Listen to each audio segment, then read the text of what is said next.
عەزیز گەردی گەردانەیەک بە گەردنی کوردەوە زیاتر لە 200 بەرهەمی نووسراوی لە بوارەکانی وەرگێڕان و نووسین و لێکۆڵینەوەدا هەیە. بەر لەوەی هەنگاو بۆ زمانەکانی تر بەهاوێت هەموو دیالێکتەکانی زمانی کوردی زانیوە، واتە کە پێی وتراوە کوردیزان بەواتە ڕاستەقینەکەی کوردیزان بووە. هەروەها شارەزای 4 زمانی جیهانی بووە و بەرهەمی لێوەرگێڕاون بۆ سەر زمانی کوردی. ئەو هەموو ژیانی خۆی بۆ نووسین و خوێندنەوە و خزمەتی بواری ئەدەبی کوردی تەرخان کرد.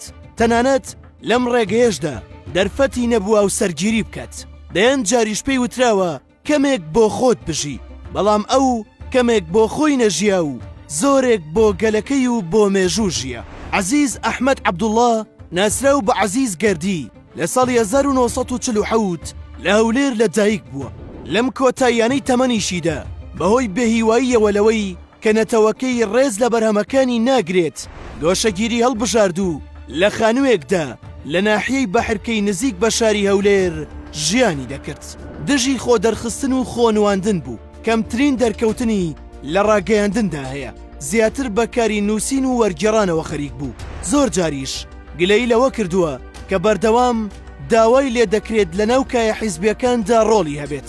ئەو بە تەواوی دژی وەها تێکەڵیەک بوو وە پێی وابوو دەبێت هێڵی نێوان بوارەکان وەک خۆی بمێنێتەوە، واتە نەک تەنیا نەچوە نێوکایی حیزبیەوە، بەڵکو زۆر جار لە ژیانیدا دژی بڕیاری حیزبیش وەستاوەتەوە.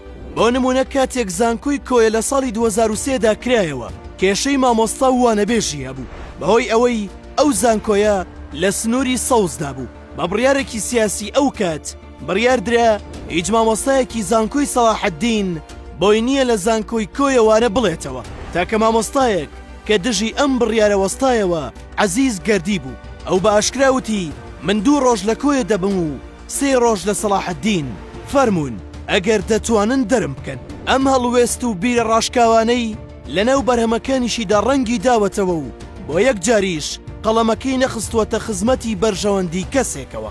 ئەو بەرهەمانەی کە گەردی لە بارەیانەوە نووسیوێتی وەوەری گێڕاون هێندە زۆر و فرەلایەنن کە توێژەرانی ئەدەب عەزیز گەردیان بە مەوسوعە ناو بردووە. دوجار نەخۆشی ئەوی لە ناو خەڵوەت و گۆشەگیریەکەیدا دەرهێنا و چەند ڕۆژێک لە نەخۆشخانەیەکی شاری هەولێر مایەوە و دواتر هەمومان بە هەواڵی مەرجی ئەو خەم دایگرتین. هەرچەندە تا لە ژیاندا بوو هیچ کەس خەڵاتێکی شایستەی وەک گەردانە نەکردەمەلی، بەڵام دوجار خۆی بوو بە گەردانەی گەردنی کورد و بۆ هەمیشە لەو جێیە بەرزەدا دەگەشێتەوە.